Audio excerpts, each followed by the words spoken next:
This is the new BMW M2 Coupe, and it's a little bit like Danny DeVito because it's small, it's a lot of fun, it's also rather heavy, and I'm going to explain why a bit later in this video. In fact, I'm going to talk you around the upgrades on the M2 compared to the normal 2 Series, on the outside, the inside, its chassis, and of course I'm going to drive it, which will include me launching it to time it from 0 to 60 miles an hour and over the standing quarter mile. Is it quicker than a Mercedes-AMG A45S and an Audi RS3? We're going to find out because I'm Matt Watson and you're watching a video on YouTube on a channel called Carwow. Buy, sell, Carwow.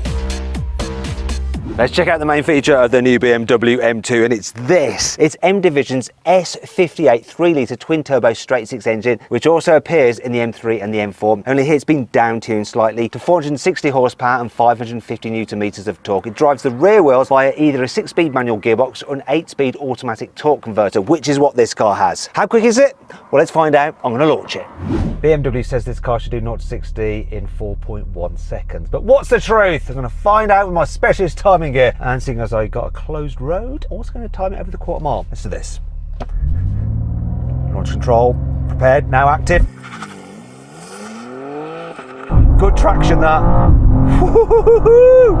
0 to 63.87. What's the quarter mile? God, this feels quick. What's it going to do?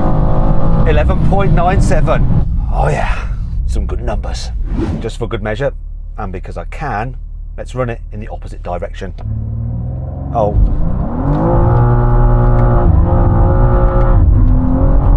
Oh, I'm just going sideways so much. That was a bad time. Oh well, that wasn't as good. 13.58 over the quarter mile. That's what happens when you don't have the launch control engaged and the stability control actually keeping the power in check and just some idiot controlling it with their right foot. I think we'll stick with the original numbers.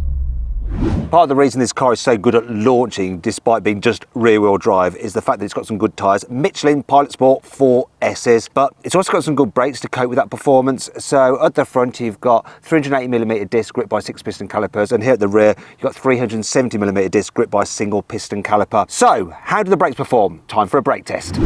Okay, I'm going to do a full emergency stop from 60 miles an hour. What have we got? So it's stopped in 31 meters, which is good.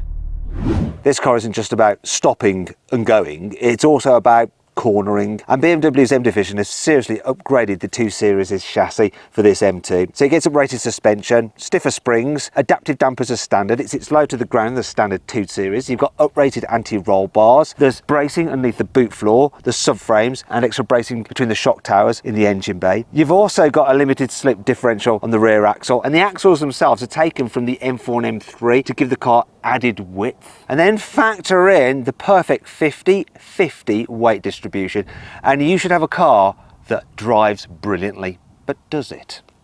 Here we go then. Twisty road, got it set up in its sportiest settings, stability control in the halfway house, MDM mode, a little bit of slip, but it will gather me up if things go a little bit awry. Let's see what the car's capable of.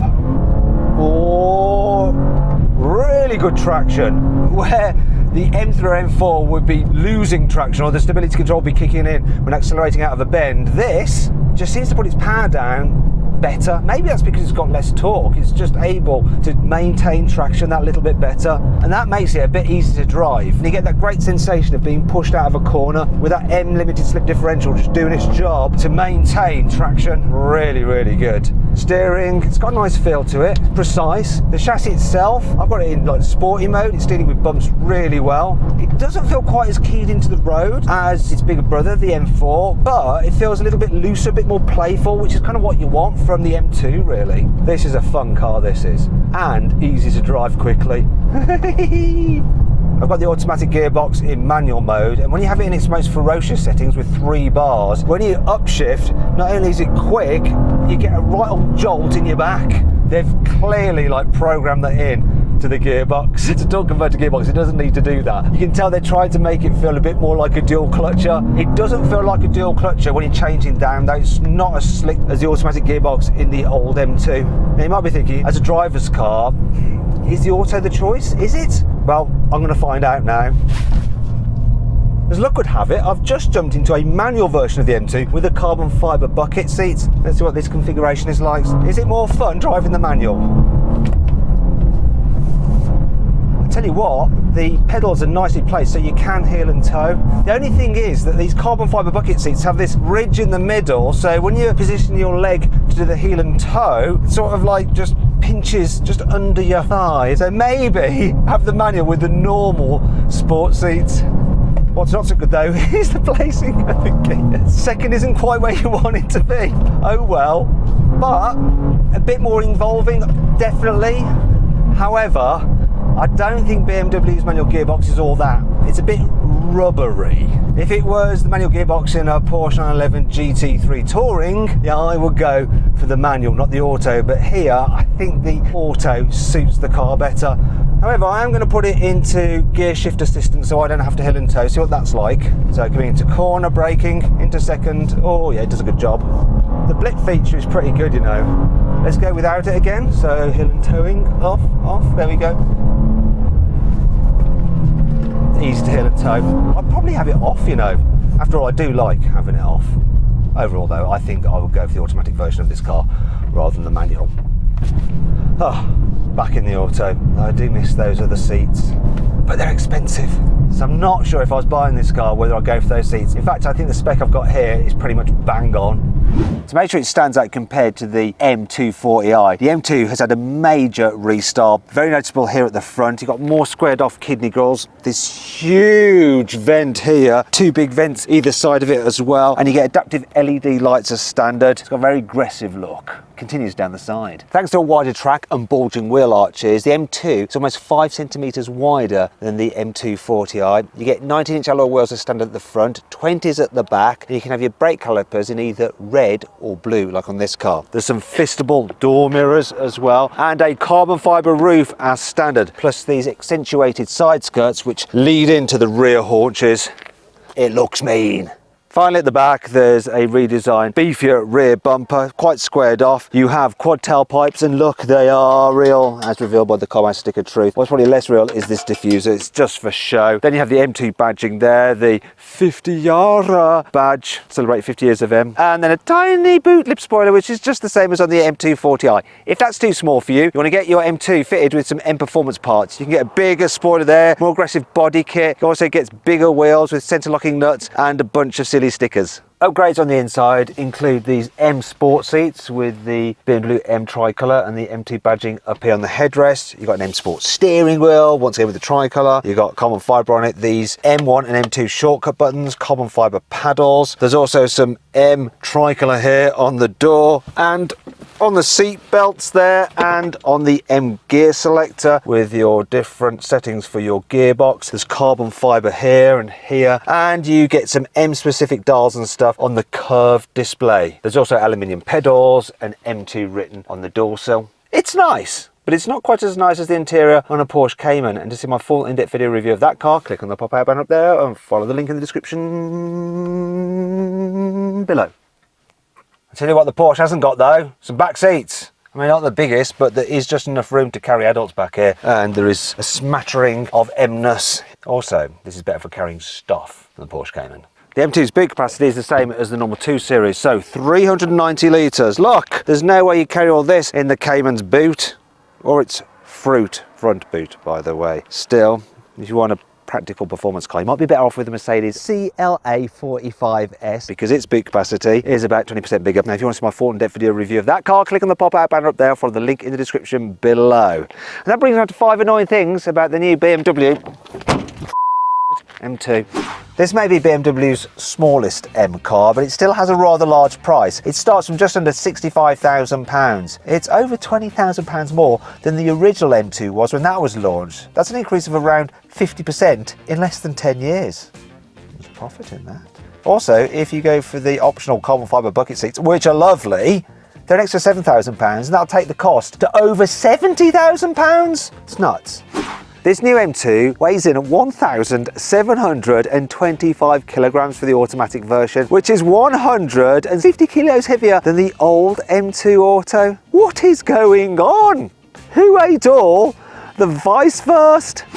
The M2 is also the only M car currently not available with xDrive all-wheel drive, and if I tell you the truth, I think the all-wheel drive version of the M3 and M4 are actually better than the rear-wheel drive versions. Now, they might be planning on bringing in a four-wheel drive version of the M2, but then that will add to the cost and add to the weight.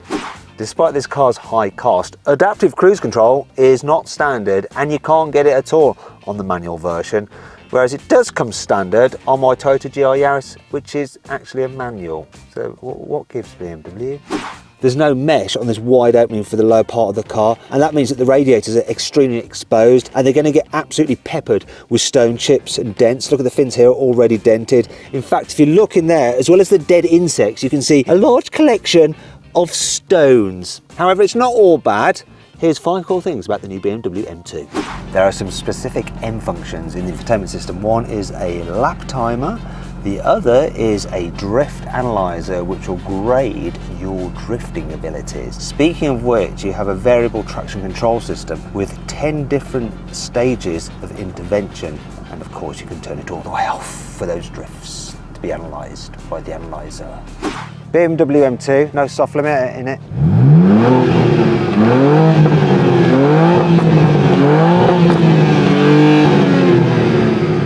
Peace.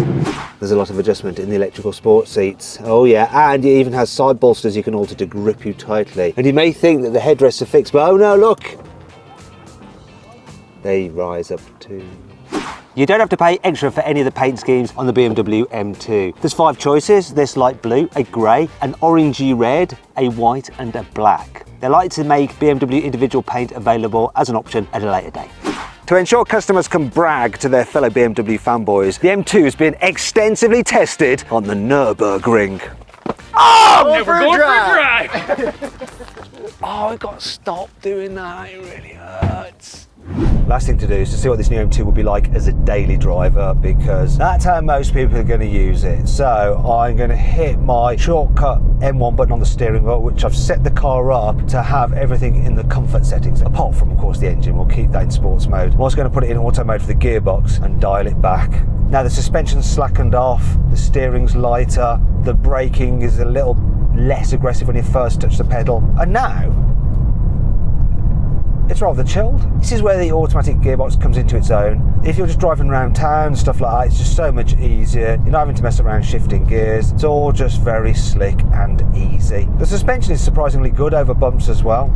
It's all very impressive. Now, when you head out onto a faster road, obviously the gearbox responds nicely and it picks up and off you go, and you're soon up to speed. My only problem with driving long distances at high speed in this car is the fact that you do get quite a lot of noise from the tyres, especially if you're on slightly rough surfaces. Other than that though, it's comfortable, and these normal seats are comfortable, though I think the bucket seats are even more comfortable over longer journeys. I had them in a BMW M3 and I love them. In fact, if you want to see my full in-depth video review of that, my daily driver BMW M3, click on the pop-out button up there. I'll follow the link in the description below. But yeah, what a great all-round car this is. Fun, easy to live with, looks cool, plenty of tech, great performance. Thumbs up from me. Can you do me one favor? Depends, what is it? A really quick one. I'm not sucking your car. Can you just stop at the traffic guy up Yeah, there? yeah. And say hello? Because he wants he's a fan of you. Okay, yeah, sure. We're stopping at him. Okay? All right, no worries. Stop it, okay? Yeah, it's better than the alternative that I was expecting. Hi. I was told to come and say hello to you. How's it going? Yeah, I'm good, thanks. I'm good. Good. You got quite the camera set up. Yeah. So Uwe said that you wanted to do a photo. What's that? Uwe, I don't know, somebody. No, I want to do the same track. Okay. Yeah. Do you watch carwow? Do I watch car? Yeah. Do you watch carwow? Him or me? I don't know what Uwe was on about. Oh, I know. It's that guy up there. That was embarrassing. It's that kind of thing when you think you're famous, but you're not really. You know, just some small little YouTube guy. Here we go. This is the guy. He's not looking at me like, who the f*** are you? Hi, I'm Matt. Nice to meet you. Nino, Hello, Nino. big fan. Oh, thanks, mate. Thanks. Yes. So, Uwe said that you wanted to do a photo or something. Yeah, just Yeah, cool. There you go. I'm good at cheesy pics. sweet. No worries. Cheers, dude. Bye-bye. Makes it all seem worthwhile, doesn't it?